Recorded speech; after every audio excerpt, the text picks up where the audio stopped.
if you don't know already, there are honest to God famous, famous people on YouTube that are just amazing at what they do. And one of those people is a professional streamer, an author, and an academic. And she's also got her own YouTube and Twitch channel. She plays competitive card games. She plays games that spark her creative interest. She's written a book, which we'll talk to her about in a second.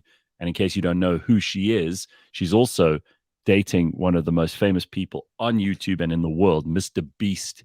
And her name is Tia Boyson. She's from Cape Town. Hey, Tia, how's it? Hey Gareth, how are you guys doing? So nice to Yeah, meet good, you, yeah. and well done on all the stuff that you're doing. It's bloody incredible. I mean, isn't it great to be alive at this time? It's amazing. There are so many opportunities. There's just nothing holding you back. And I'm just so privileged to be where I am right now. And I feel like I'm just getting started, though. I still have a lot of Yeah. things I need to do. Well, I mean, you're 24, right? And you've got 5. a master 25. You got a I'll master's take it. degree in you got a master's degree in neuropsychology. Studying it now, yes. Very impressive. Okay, so tell us where it all started for you, because a lot of people, and I said this at the beginning, it's amazing where South Africans turn up. You know, we've got the richest guy in the world who was born in this country. You've got a princess in Monaco who was born in this country. We've got people who are hosting like late night TV shows in America. And then we've got you. How did this all start for someone who was born in Cape Town? Yeah, well, all right. So I started with esports casting initially because I was studying at Stellenbosch. I was doing a degree in law, and my friends were going out each night, and I just wanted to sit back and play some video games, but I felt too guilty. So I thought, how can I do this productively? And I heard about this site called Twitch, which is where people can live stream to an audience. So I tried that a little bit, and I started doing that rather every other night. And a company in Poland called CD Projekt Red, who makes the Witcher game, they Hmm. picked me up and hired me to start esports casting for them, which is very lucrative, by the way. Cool. So for a 20-year-old at the time, that was a lot of money. So I Wow. saved that, used it to network more, and that's how I'm going to afford my studies in Scotland now for a master's degree, essentially, because it's a lot of money for an international student. Absolutely. But I mean, what an incredible story. I mean, this is, again, what makes it so amazing to be around right now. There's so many opportunities. You just have to open your mind to it. And doing the things you really love can actually earn you money, which was never possible before. You had to work so that you could spend the money from work on the things that you loved. Exactly. I mean, yeah, I have a bit of a problem when it comes to relaxation. I always feel guilty if I'm not somehow Hmm. turning my hobby into a profit, which is why I also wrote the book because I love reading. And again, I was studying, I felt guilty. Maybe I have the wrong mindset though, because I just felt like I'm doing a degree, I have to do well at that degree, and I can't afford to do anything else. So yeah, I turned my writing into a profitable business. I turned my gaming into a profitable business. And now, as I know more about what it takes to become a streamer in South Africa, I'm also talking with some streaming orgs. It's not yet official or anything, but I Hmm. want to own the largest gaming org in South Africa, or co-own. There are some Wow. great people who are already Sure. involved, and we want to connect South African streamers with people who want South African brands, essentially, because there's a lot of money involved and they Oh, don't know hell where yeah. to find our people. So if we can connect those two, we can help so many South African kids achieve their dreams as well. So that's currently Well, a side hustle I think I'm going to that, that, pursue. that, that sounds like a massive, massive business. I mean, it's common knowledge now that gaming online is a bigger industry than sport and movies and music combined, which just Yes. tells you how enormous it is. All right, so I mean, for many people that don't know what some of this stuff is, like esports casting and that kind of thing, let's just talk about your book for a second, because that's something a lot of people can understand. So you've written this book. It's called The Marked Children, right? And it is, yeah, just show the book off. There it is. Take a look, everybody. There it is, The Marked Children. So the story is what basically this kid finds a symbol on his arm, and a Yes. whole bunch of other kids woke up with the same mark. I mean, it sounds like this is this a scary book? Is this a horror or a thriller or something? Well, I'd say don't give it to your kids. Maybe wait until you're 13. Essentially, it's our guy is actually in South Africa, but I don't mention it until the end because I want it to be more relatable. You know how international audiences are. They don't understand when you're using kilometers, they use miles. My editors Yeah. in Britain didn't understand anything I was writing. But you have these kids all over the world, and one day they wake up with these marks on their arm, and each color mark represents the sort of reason they're going to be abducted, but they don't know it yet. So our main character John wakes up with a black mark, and 2 days later he is abducted, wakes up on this new planet where all these missing children are. They've been there for years. They have this camp in the middle of a wilderness with these alien monsters trying to kill them, and essentially they all need to sort of work together and try and get back home. But it's a whole philosophical thing about why they're abducted, why do their marks have certain colors, and I think it's very relatable to any kids. So Yeah, I you, was, I mean, this is yeah. so you're amazing because you're studying this degree, which is no small thing. I mean, a master's degree is not messing around. For some people, that's a full-time thing. You're also doing all your online stuff. You are taking an interest in a business which will hopefully take gaming in this country to the next level and connect people in a way for them to also earn money. And then you write a book. How do you get time to do all of this stuff? And you have a relationship. Yes. Luckily, I only met Jimmy in South Africa after I did my honors degree in psychology. So I had a year off while I was waiting for Scotland to pull through because their Mhm. classes start in September, ours start in February. Right. So I had time finally for a guy because I was just telling them all I don't have time right now. um, you kind of have to prioritize things. I kept telling myself, you can't do what everybody's doing and expect Yeah. different results, you know? Right. So I would write my book at night after my classes, and my friends would go out and enjoy life. And I'd feel so depressed about it, but I kept saying, I can't publish a book and not write the book. Like, it takes time. And with streaming, I mean, most people play games, especially my age and younger. It's the new Mm. generation are all gaming. So all you do is you put on a cam, a mic, you press go live, you have your friends watching you. So you socialize and you play games, killing two birds with one stone. So there's always time to do some streaming if you're thinking about going in that direction as a young teenager. Okay, so obviously, a lot of people will know you, even though you guys keep things very low key. I've watched a couple of the videos that your boyfriend Jimmy, Mr. Beast, has put up, and some of the ones that you put up. I did see that you were both on that trip to Japan, which looked absolutely insane. It I was mean, crazy. you stayed in the most expensive hotel probably in the world, definitely in Japan, right? You'd think so. Japan's economy is worse than ours. Oh, Did you know this? I I didn't. I mean, tell us about the experience and what is it like to do? Because again, you talk about all the work that you're doing behind the scenes because people don't often take notice of that stuff. They always see the good, Mm, exciting, and glamorous and expensive parts of your life. They see you going on these incredible holidays and things, and they see you and your mm. boyfriend doing wild, interesting, amazing stuff. But they don't see the work behind the scenes. It must be a pretty cool break from reality to do that, even though it's not your day to day life. Of course. Yeah, well, when I initially met Jimmy, I wasn't looking for a YouTuber boyfriend. You know, I expected them to be a bit immature, but having an alter ego they put on for the camera. So I Uh-huh. went to see him out of pure curiosity when I heard he was here. And when I met him, I saw, at least with his YouTube business, it's a business. When I got to America, he has this massive building with like 200 employees working full time because they Wow. have many teams having to make videos to put up a weekly video, and they Mhm. have a big philanthropy goal. So two of his biggest philanthropy guys working for him, Darren and Dan, they both are from South Um, Africa, which is a big coincidence. mm, So you'll see if you go onto his philanthropy channel, a lot of the videos he's doing now is purely South African because of our guys from South Africa organizing all these things, which is just so cool. But essentially, it's all planning, planning, planning. It's so much stress. It's working from 10 o'clock in the morning to 11 o'clock at night, maybe longer. And then here and there, you get to do a fun video. And I mean, it's edited in such a way that you only see the really fun parts. But even on set, you've got this whole convoy of cars, everybody's stressing, we've got to do this, this, and this now, or we lose millions of dollars.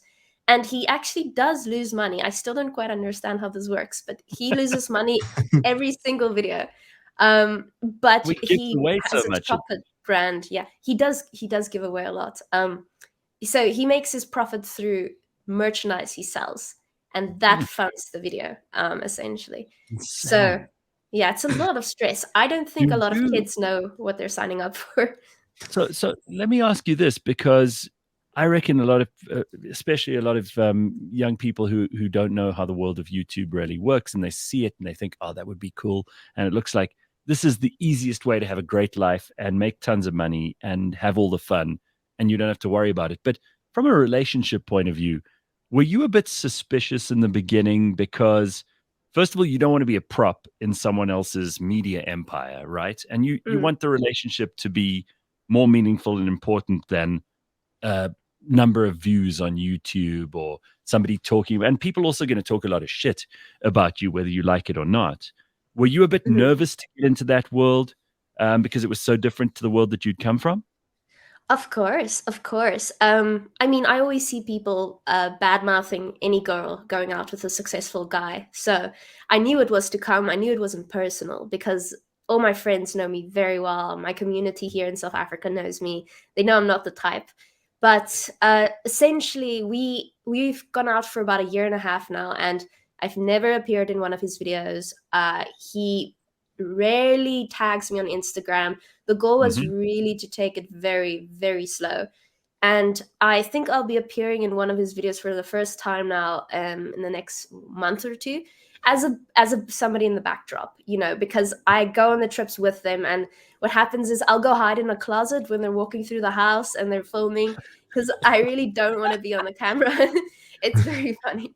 I've gotten very creative. I'll hide in the garden real quick, or anything not to be on No, camera and accidentally sort of change the dynamic, because it's the boys and it's Jimmy and they're filming sure. together and having fun.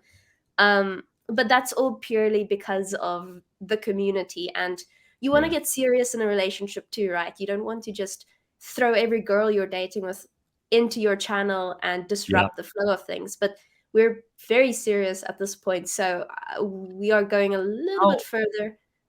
how Yeah. much time do you actually get to spend with each other? Because he's always on the move. You clearly have got Yeah. a full plate. I mean, how do you guys actually find time to be together? Yes. Well, because his job is so unconventional. He's either planning his next video for 2 weeks, and I see him 2 to 3 hours a day. In which case we really have to make it work. So he'll have 30 minutes off between filming some shorter video, and I'll drop by the studio, quickly say hello, and then I'm back home. And luckily, my work's remote. So when I study, I can study wherever I go, I can write wherever I go, stream wherever I go. So when he's filming, I get to spend the whole day with him. So every time the camera's off, we're sitting in the car, we're quickly eating something, drinking a coffee, or if we're in Japan, for instance, I get to walk alongside them, tour Japan, and then when the cameras are on, I just quickly disappear again so they can get the content. So Well, we make it work. I'm impressed because I know lots of people who have plenty of time on their hands and they still can't make a relationship work. So clearly, you guys have got some sort of formula going on there that works. Um, how long does it take to write a book like The Marked Children? Is that a bigger project than anything else that you've done so far, including the degree? Honestly, yes. I Yeah. The reason for that is I don't think you can't really go up to somebody and ask, how do I write a book? There isn't. You can do a creative writing course, but you'll find that people are doing a PhD in creative writing and still haven't written a book because they just keep on postponing it.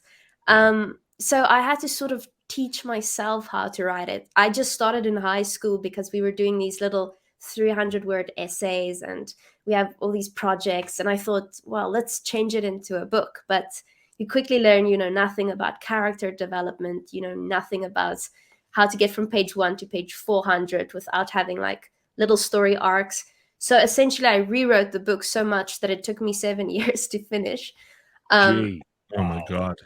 Yeah, so I feel like it would be wasted time if I don't write another book knowing what I know now. And I can probably do it in 2.5 years if I were to start after this degree. But it should be a passion and a hobby. You shouldn't do it for an income. You shouldn't quit your day job. You should do all these things on the side and sort of just Right. enjoy doing it, or else it's going to be a waste of your time. Yeah, say that don't quit your day job thing again, because a lot of people, again, Don't. get this idea that a lot of people think that, oh, no, if I just do this one thing, then that'll be enough. It's never enough, especially for No. people who are ambitious. So you're in Cape Town at the moment. Yes, I landed 2 days ago, I think. Cool. And Yes. who's there? Like you've got a mom, sisters, brothers. What do you got? What's the family situation? So, living with mom. I have my little sister. She's 5 years younger than me, and we have a house here in Cape Town. So we've been together for all these years. She's a doctor. She's amazing. She supports us, Does your and mom yeah. understand? Does your mom understand all this stuff that you're doing? I mean, it's kind of difficult to explain to people who don't know it. Esports casting, for example. Did she get this in the beginning, or was she nervous? Did she think you were doing something that needed, her to watch over you, or she needed to know more about this? Does she watch your stuff online? Look, I got some side glances in the beginning when I had to describe that I have a camera and a mic. People see Exactly. me and they Yeah. give me money. it, Exactly. it Oh was wow, very yeah. difficult to explain. I think the moment I got my first esports job, I could tell people I'm hired by a company in Poland. That's how she could also explain to her patients finally what I'm doing without getting Right. weird stares. Money talks, but yeah, I find that a lot of people who start streaming really struggle to convince their parents what they're doing is essentially a future job if they do it correctly. um but it was awkward at first, yes. All right. So what do you want to do in another 5 years? You already mentioned another book, which you want to do in two, but like what kind of future do you see for yourself?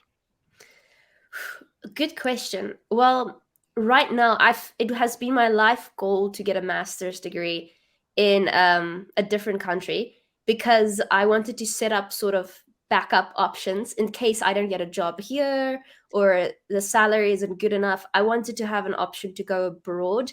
I sort of found a loophole by accident now that I'm visiting Jimmy, but I got into Scotland after years of studying to do that.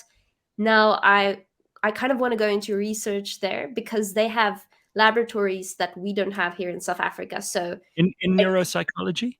oh, I can talk all day about neuropsychology. So, the University of Stellenbosch doesn't even have a neuropsychology faculty, which isn't their fault. Our country doesn't have a system in place yet that allows you to work as a neuroscientist with the correct credentials. Like, we can become a clinical psychologist, etc. But I know the top neuroscience scientist in like the country, and she's struggling to actually implement this program. So Damn. UCT has 6 spots for a master's in neuroscience, only 6. So So, all right. obviously, So, I'm not getting in there to do it, you know. so what is the overlap? I mean, I hate to get super nerdy about this, but this is a fascinating area of research, and clearly it's something that you can explain to us. So I understand like neurology is the study of nerves, so the actual nerve cells, the gray matter of the brain and spinal cord, the Mm, way that synapses work, all of that stuff. But neuropsychology, because psychology is about treating people, therapy, mental illness, understanding, how medication works with nerves, and how we can create new neural pathways. Again, are these areas all linked, or is it very gray and mixed up?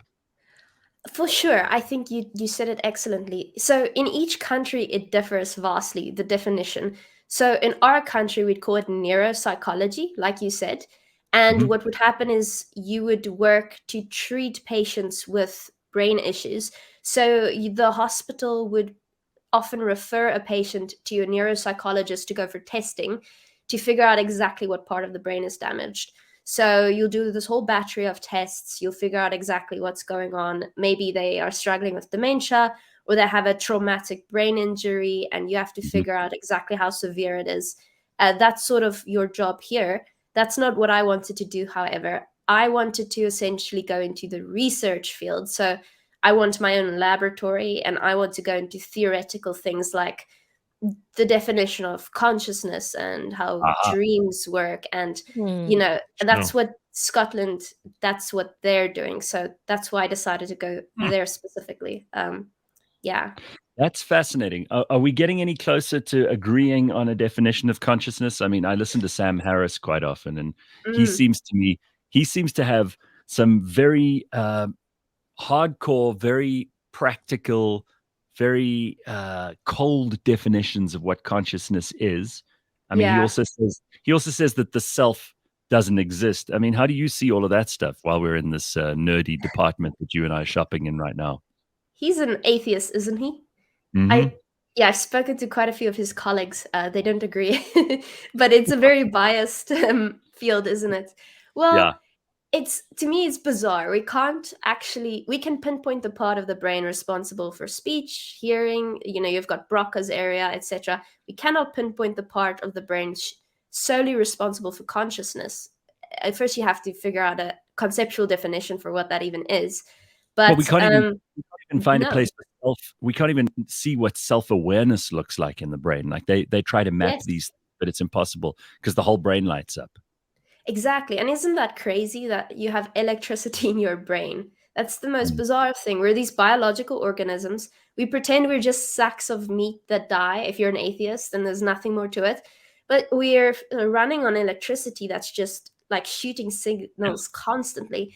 I think there's a possibility that there could be more to it. I'm not biased, but the entire reason I'm going off to Scotland is to really test some of these theories out, because they like going into the weird scientific things. They have a parapsychology department where they study Ooh. the paranormal, which is it's a bit far-fetched, but I thought, hey, that sounds pretty interesting. I want to see what's going on there.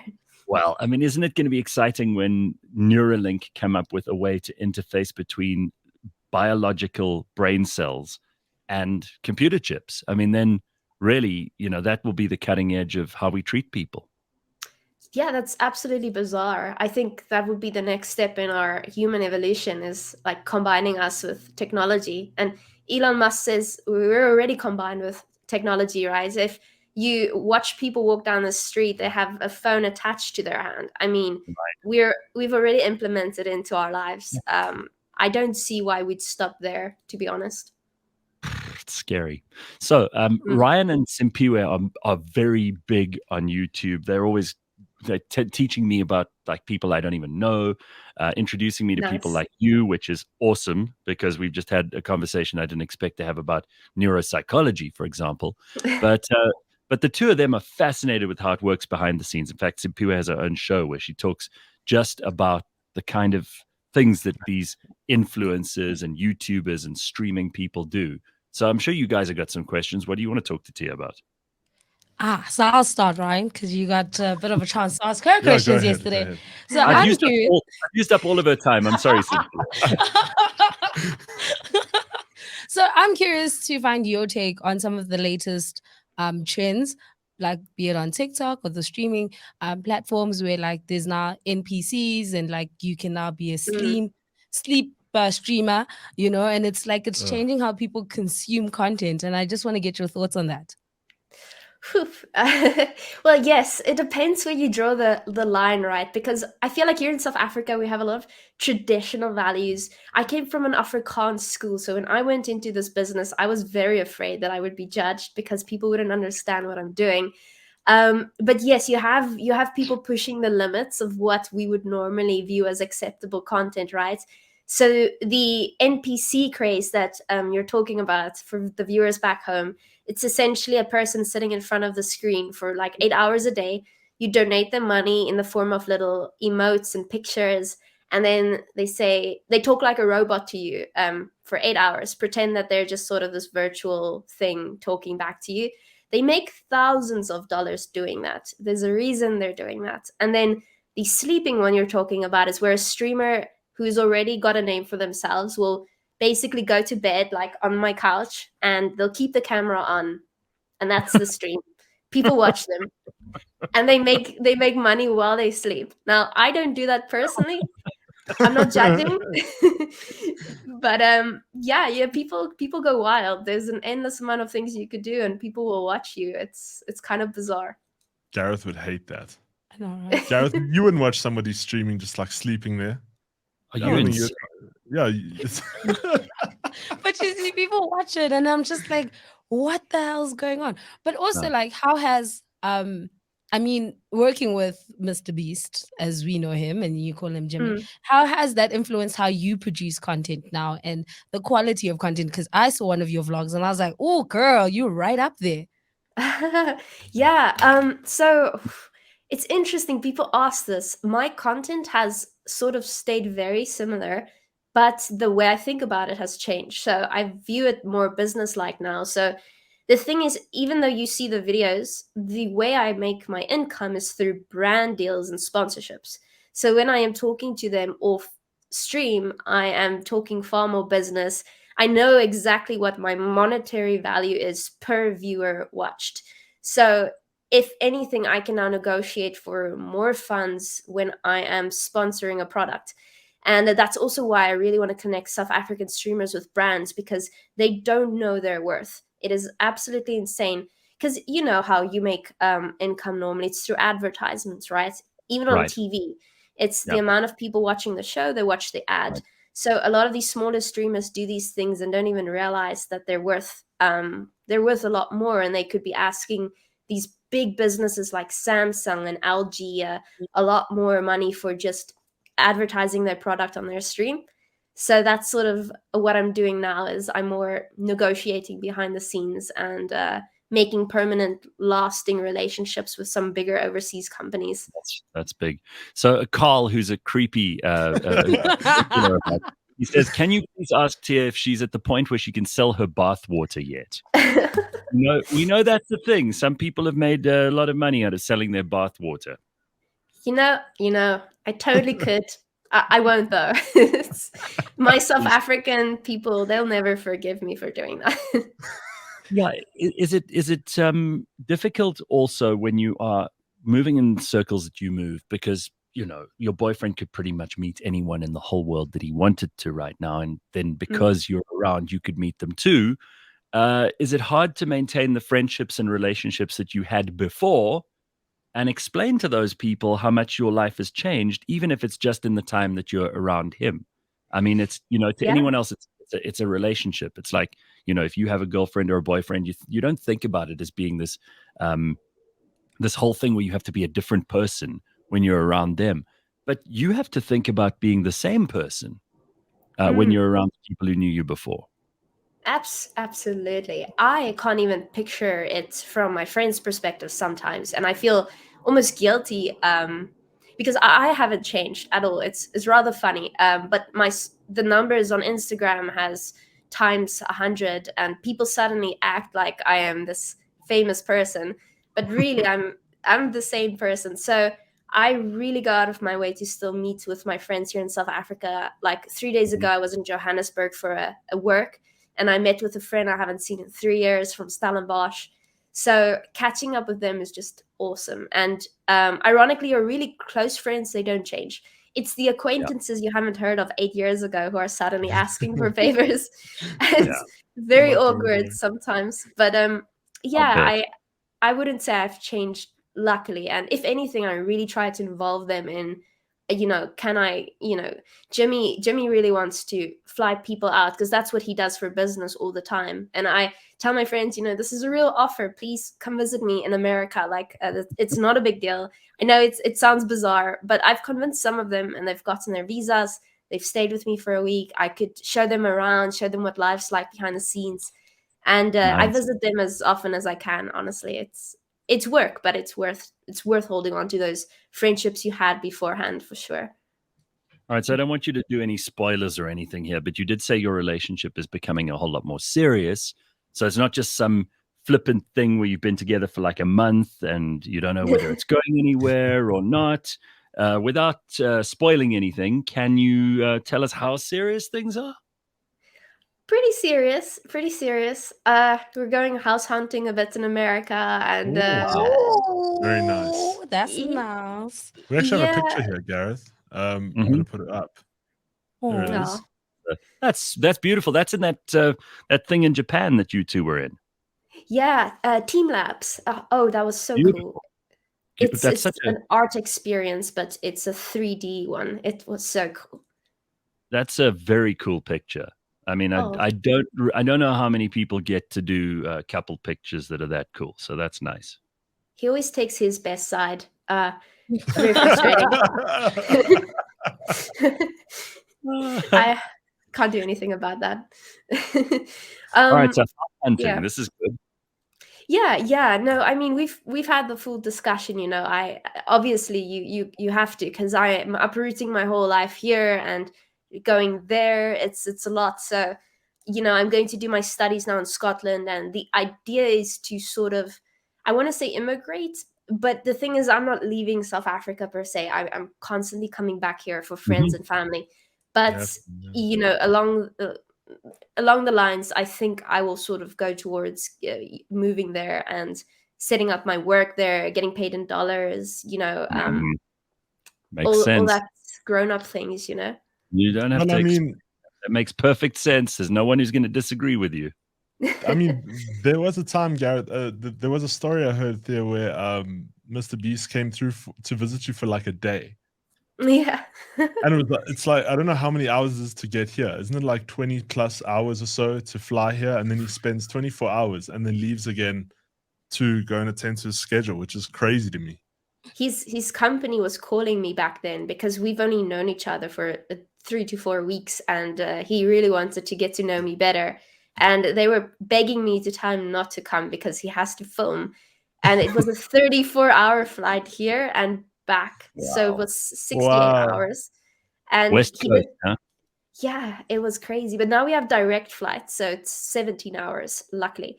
But first you had to go to Qatar or Germany, then you come down. So he really wanted to sort of make things more serious, but it was really difficult because we can't see each other in person. So it was unconventional. So he did that about 3 times, and then I finally got a visa and I went there. So because of his Mhm. schedule, it just makes sense that I'm the one who visits in America, and I can work remotely, sort of fill in the gaps with his schedule.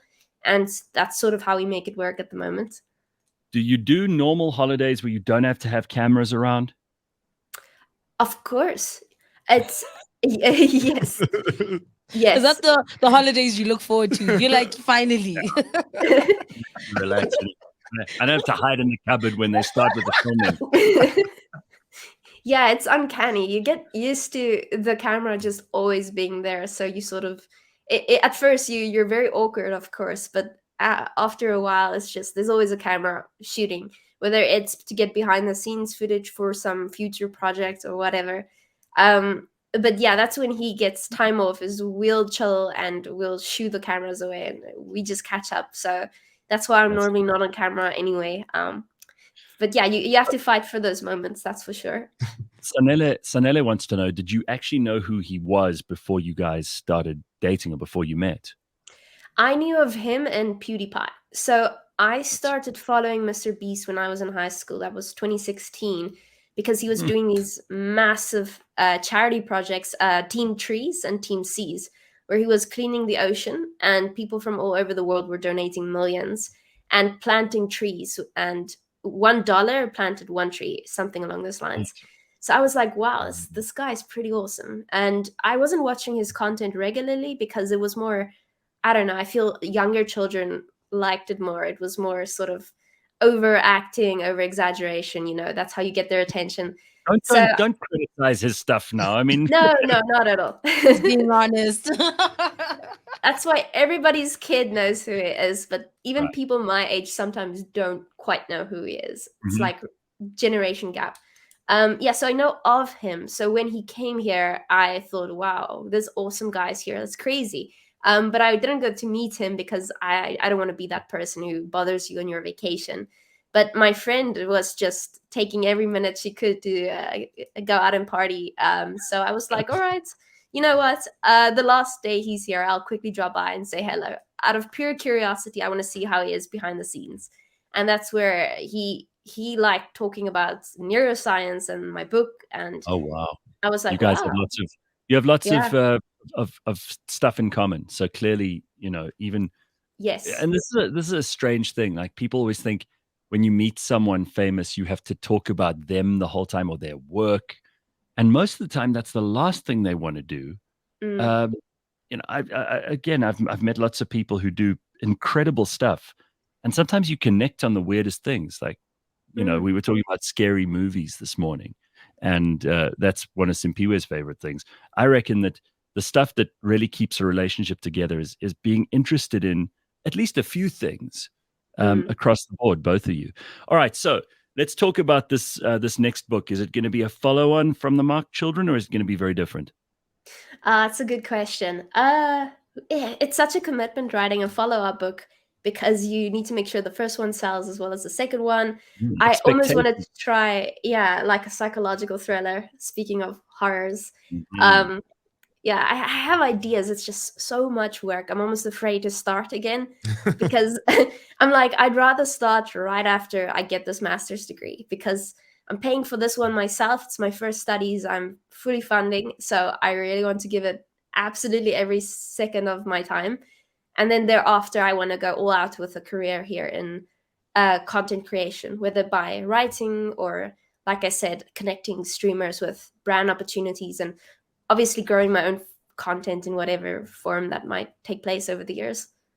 What kind of merchandise are you going to do? Good question. We were thinking about that just the other day. I can talk about a lot of things, but I don't even know. I don't know how unpolitical do you get here? What weird topics do you? You can be political, you can be wacky, you can be paranormal. You do whatever you like on this show. Yeah. There's no rules. Yeah, we were just joking the other day. We were in Los Angeles shooting for Jimmy, and I went to these stores and they would be selling CBD in like little commercialized packets that look like candy. And I thought this is so bizarre. What a bizarre thing. This would sell so well in South Africa since we did that thing the other day where we legalized it. And I'm thinking, but I can't do that. That's a children's brand. Jimmy's a children's brand. I can't. But I'm thinking, what do we not have here that we could possibly bring here in the future? That sounds like gummies. Weed gummies would probably be a big seller here. I think there are already people who are trying to do it. Yeah, that's. I was following it back in when I was doing my bachelor's in law. We were following this case because it wasn't legal, and it was so cool watching it unfold. And eventually, they legalized using it in your home. But I don't believe they've actually figured out whether it's legal to sell it and buy it, which is funny because how are you going to use it if you didn't buy it from somebody, right? They're just leaving enough of it in the criminal underworld for it to be corrupted. But I'm blown away by all of this stuff, and I'm so pleased that you got to spend some time with us this morning. I hope you enjoy Cape Town. How long are you around for? Until the 2nd of September. Then I'm off to Scotland. Sure. That's around the corner. Nice. Yeah. Yes. Very excited. And then you're going to find yourself in a Scottish winter. Ugh. Yes, I heard it's very cold and dark and depressing. Yeah. You're going to be able to write that thriller in that climate. I think it's going to be a real life thriller, honestly. I'll have to try my best to adapt. Well, what a pleasure to meet you, and thanks for being on the show. It's so nice to have a conversation about this stuff. Thanks so much for having me, guys. I really appreciate it. It was awesome coming on. Very good. There's Tia Boyon, everybody, and you can follow her in case you don't already know. I'm going to put this up so that people know. I mean, if you don't know who she is, you're really not on the internet. But there we go. Tia Boyon. So nice to see you. Thanks, Tia. We'll catch up soon. Thanks very much, Gareth. Bye-bye. There we go. Isn't she cool?